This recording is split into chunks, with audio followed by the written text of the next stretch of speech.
welcome to my channel. Thank you very much for joining me today. This is my second collaboration with Anna Mewes. Hello. Personal stylist. So today we are doing a style consultation. So what I thought we'd do in filming this is actually show you guys what to expect if you're going to book a style consultation. So what can we expect? What's going to happen? So in the session that we're going to do today, we're going to look at your personality and your lifestyle. Okay. And for me, they're the things that underpin absolutely everything when we come to dressing. So I can tell you what colours work for you and what styles work for your body shape and, you know, your proportions and things. I can tell you the practical thing, aesthetic things. Yeah. But for me, the biggest thing with your style is that it says something about you. Yeah. And that you feel really happy and confident in what you're wearing. And sometimes what we like to wear isn't always what maybe suits our body shape necessarily. And that is absolutely fine, but it's giving you the guidelines. You know when you're choosing to not do certain things or to do them if you want to. Start by looking at your style personality, your lifestyle, how you like to dress, and what that means in terms of where you are now and where you would like to be. Right, Because okay. most of the time when people come to me, it's because they're dressing in a way or they feel like they're stuck in a little bit of a rut. Yeah. I help them to see where they would like to go with their style, and we create what I call a style mantra, so your words to wear to help you make decisions about what you're going to purchase moving forward. Okay. And when you're putting an outfit together, you can look at what it's saying. And we also look at body shape and proportions. So I'll tell you what your body shape is. People always are a bit like, oh. Yeah. To be honest, for me, that's secondary to the style personality and things. So I'll give you some guidelines on making the best of your best bits and maybe detracting from areas that maybe you don't like so much. But it's much more for me about having fun, expressing your personality and doing that in lots of different ways. I'll give you the guidelines, but they're guidelines, they're not rules, they're not you must do this, you must do that. They are, here's some information that I really hope will help guide you in some of the decisions and make you feel even more fabulous. Yeah. But at the end of the day, clothes and fashion should be fun. Yeah. They should be interesting, exciting and ever evolving. So I just filled in a questionnaire that I tick the stuff that I think is my style now, and then I put a little heart by the stuff that actually is what I think I want my style to be. Because one of the reasons for doing this is I feel like I'm going through a period of evolution with my style, and it's painful as I ripping off a huge bandage. It's taking me ages, but I feel like I want to change my style up a bit. So this questionnaire, it has 10 questions, each with 6 answers, and that tells me which one of 6 style personalities you most identify with currently. But there's also a couple of other things going on in there as well, and a little bit like the colours that we did, you usually have a dominant style personality and then a couple of 2, 3, sometimes 4 other things going on. Right. And then you've ticked what you would like to be. Yeah. And that's where I can say to you, okay, so this is, we're here now, and this is where we're going to move you to, and this is how we're going to do it. So your answers for how you are now. Yeah. So like I said, there's 6 categories, and they range from everything from a natural style personality through to a romantic, creative, dramatic. So those words tell you a little bit about what the traits of each one are going to be. So currently you've come out as a natural romantic with a bit of creative going on as well. Naturals like to be comfortable and they like to be practical. Hell to the yes. Don't we all? Well, most of us. But naturals, their purchase decisions and decisions on what they will and won't wear are largely driven by, is it comfortable? Do I need to iron it? Is it dry clean? Because if it is, I'm not interested. Possibly not particularly wanting lots of frill and fuss and things that get in the way. So that's something that is going to drive all of your purchase decisions. And for me, advising you during this session, that's really important for me to understand, because I'm not going to advise you to wear heels that are really high, that are just going to make your feet hurt and you're going to kick off. I'm not going to say, let's put you in lots of frills and flounces and things like that, because they're going to annoy you. So that for me is really interesting and important, and is something that we're never going to try and move you away from. Certain other traits we might, but that is something that's at your core and we're going to keep that. Romantic is indicative in exactly how you've come to me today, with your makeup beautifully done, with your hair that you've spent time you know, doing, and then attention to detail like your accessories, and then some of the clothes that you've brought with you today that have the pattern or the detail or an interesting texture. So romantic is the interest and the need to have things that look beautiful, feminine. You've got quite a few skirts that you've brought with you today, so that's the romantic side coming through. We all have different ways of dressing for different roles that we play. So you probably possibly more romantic when you're getting dressed up and bring that side out more. Yeah. Whereas on day to day, you slip back into more natural. Yeah, very natural. So it's kind of making sure that we bring some of that romantic trait through to your everyday dressing. That's what I need to do. Yeah. Quite right. But in a natural way. So So it's not, I am drawn to buying really beautiful things, but then I don't tend to wear them because I think people are just gonna be like, who the hell does she think she is? Clients say this to me all the time, and I feel like that too a lot of the time. I really love like big hats and bright colours. Yeah. But if I go to the school gate in my massive fedora, people are like, who does she think she is? Who does she think she is?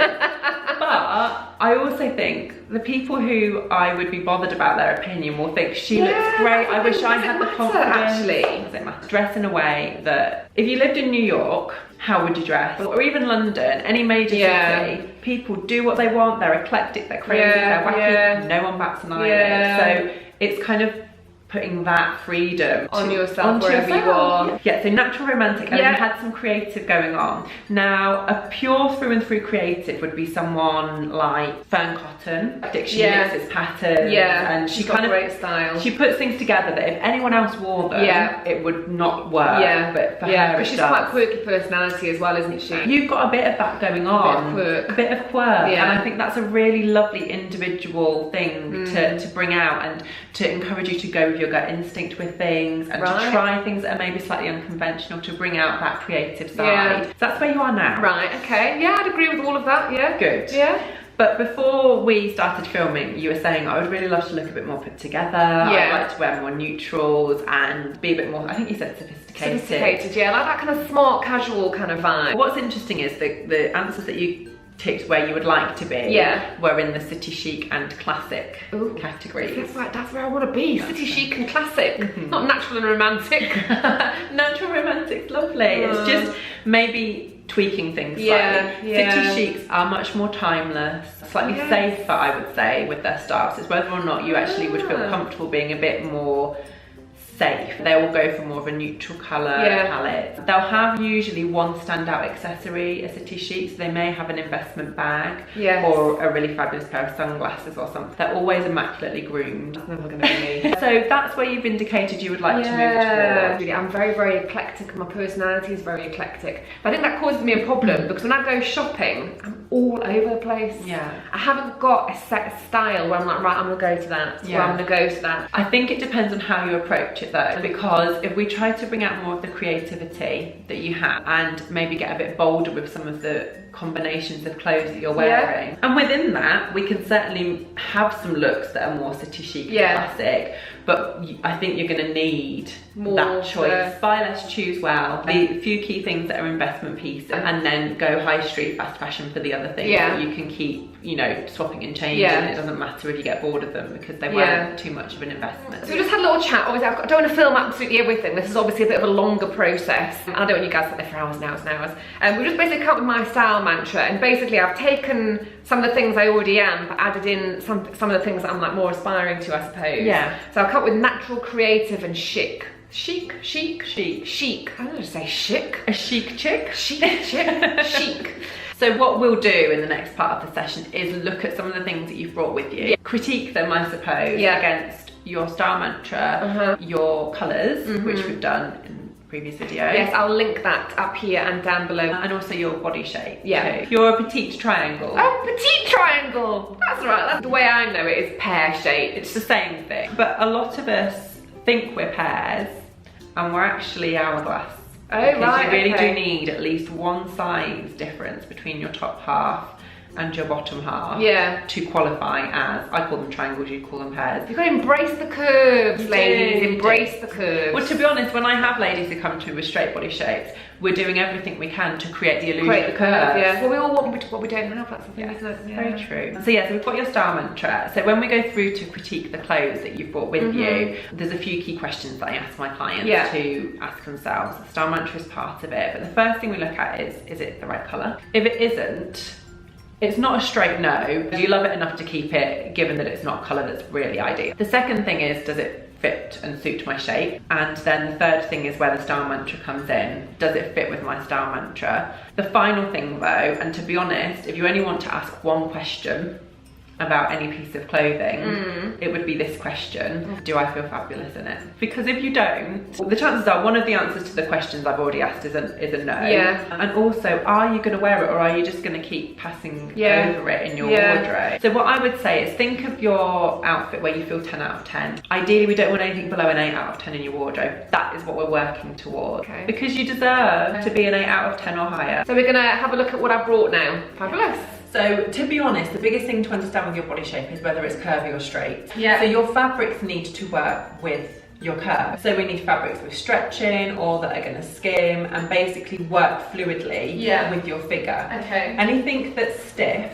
So this would be great if you had no curves, because it would follow your body line beautifully. But for someone who does have curves, it's just not going to work. Feel uncomfortable. But if this was in a lovely soft, more like this. I love that shirt, So this isn't a fabric that we can add shape to by tucking, or you know, we can leave it flowing and it flows around your curves beautifully. Whereas this is only ever going to hang. It's going to get caught up underneath your jumpers if that's what you're doing it with. It's the material of this, not the concept. So the concept is fine.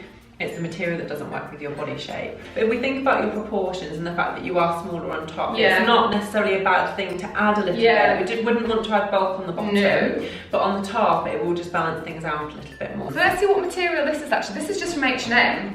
It's just polyester, Oh, good old polyester. So with something like this, I love this because it's ticking your style mantra. Natural. It's a bit zany. Natural, creative and chic. But if you tuck something, especially something like this that's fluid, it will just draw a line across your slimmest point. So wherever you draw lines with your clothes is where the eye will be subconsciously drawn. And trousers is another thing that I have a huge problem with. So I find it much easier to wear skirts and dresses because it hides everything that's going on there. But trousers, I always struggle to find a good fit. They can be trickier, definitely, because there just doesn't seem to be as much choice in the shops in terms of rises of trousers and lengths of trousers and things. So I would agree, it is harder. What I would say for your particular body shape is flat fronts on trousers work well. So flat pleats are fine, but just think about the fact that anywhere we have detail will draw attention. And side zips are great. They're harder to find. Oh, I see what you mean, rather than this. Phase 8 actually are really good for trousers with side zips on. But again, it's the fabric as well, which is really, really important. So don't go for anything too heavy or stiff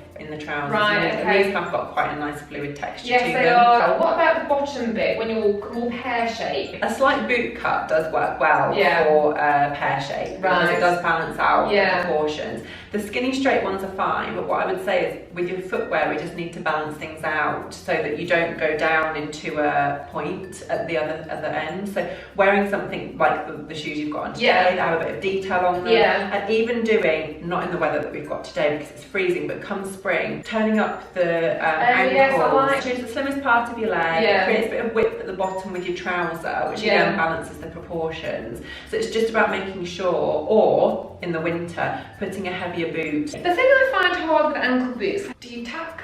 Yes. Do you go over? Tuck. Do you roll? Well, you can roll in warm months, because again, it's just the same principles apply. Basically, you're showing the thinnest part of your leg. But in the winter, I would tuck. And you know, we're going for a slightly creative, quirky look. There's some lovely Pinterest inspo where there's actually a bit of a sock on show above the ankle boot, which adds warmth. So it's practical. So we're taking the natural box, but it's just something a bit different. And again, just helps to balance out those proportions. And these ones as well. These are kind of, they've got elasticated waist. Lovely. I think the white seam down the side kind of lengthens my leg a bit. You're right. And kind of makes it look a little bit less hippie. They're very flattering. They are very flattering actually. That and would be elongating. So comfy. Because of your shape, the elasticated waist actually is brilliant. Because it fits. But something else that I love very much are the pleated skirts. Yes. But I do worry about them a little. I feel good in them. Good. Well, that's great. That's tick in the box. Massive tick.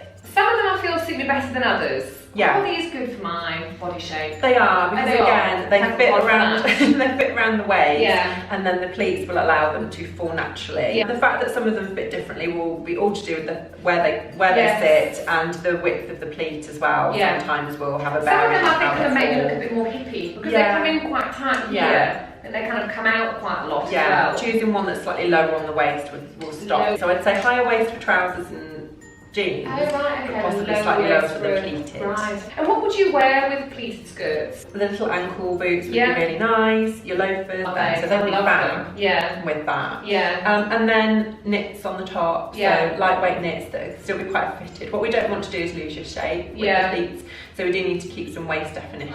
So the other thing that I like wearing is sort of a shorter skirt with tights and boots or flats and a jumper. Yeah. With my body shape, is that? Yeah, that's great. Horizontal stripes were like width. Because I do love it though. But if you love it, then it's fine. Yeah. And what I would do, if you prefer the focus to be on your top half, is go pick out one of these gorgeous bright colours. So I'd just wear a slightly bolder colour on top. So I would definitely be picking out some of these blues or the teals. So whenever you get dressed, you should have a hero of your outfit. And this obviously would be it. So leopard print is a neutral. Every colour goes with it. So yes, that would be gorgeous. I hope you guys find this interesting because I'm finding it very interesting. So the other thing I wanted to actually talk to you about is this kind of colour. Now this is a colour, this colour came up on my colour chart, didn't it? Yes, it did. It's kind of like where I'm wanting to be, sort of this situation. Oops. A navy blue trouser with this handbag. And then even if you just tied this to the handbag, even if you weren't wearing it, this one would work as well. I mean, that would probably work better with the shoes. They do, and it works with this whole outfit, doesn't it? Actually? Yeah, it's bringing it all together. And even if you're going to do those shoes, I love that handbag as well. Yeah, that's a River Island purchase as well. That handbag. So really nice. Beautiful. So that's very classic. That's a really nice classic outfit. I don't think I had any city chic in my wardrobe, but obviously I do. It's just about mixing and matching. Yeah, and just thinking about it in a slightly different way, isn't it really? I think the key is, guys, to like really shop your wardrobe, like you say. One of the things I always thought that I would love is to have somebody come to my house and put outfits together. Because I think we all think about things in a different way, and I'm sure the outfits you put together in my wardrobe are probably things I've never worn together. So I think if you get a friend to come over to your house, or get a stylist to come over to your house, that's even better, and do that and go through your wardrobe, get your style mantra, like you said, you know, figure out what goes together, what you wouldn't normally put together, and actually just get rid of some of the stuff you've been hanging on to that really just doesn't make you feel fabulous, because you're never going to wear it. It's just cluttering up your life, isn't it? Absolutely. And it's about having fun. It's the best shopping trip ever because you don't spend any money and you get loads of new outfits as a, you know, so just try it all on and have fun. We might do a in my wardrobe video at some stage, so keep posted for that. So that's not a full styling consultation, obviously, guys. We've kind of preceded it quite a bit, haven't we? It would take about 2.5 hours to do it. Yeah, so a bit too long for a YouTube video, but it's just to give you guys a bit of a flavour of what it's like to come to a stylist, what happens in a style consultation. It's not scary. I'm already thinking about my wardrobe in a very different way. And the colours thing that we did earlier, there's colours that I would never have thought of before. There's probably colours in my wardrobe and patterns that I'm thinking, nah, I need to get rid of those. So yeah, I found it really, really useful. So I hope that you guys have too. If you're in a style rut, if you're feeling like your style is evolving or changing, it's worth coming to see a stylist because it has really been a pleasant surprise how valuable I found this experience actually. So thank you very much, Anna. You're so welcome. Really, really enjoyed it. I hope you guys have enjoyed it too. So like I said, subscribe to my channel, click the notifications bell so you don't miss a lot of the other cool stuff I've got coming your way. Thank you very much for joining me, guys. I really do appreciate it, and I'll see you next time. Bye. Bye.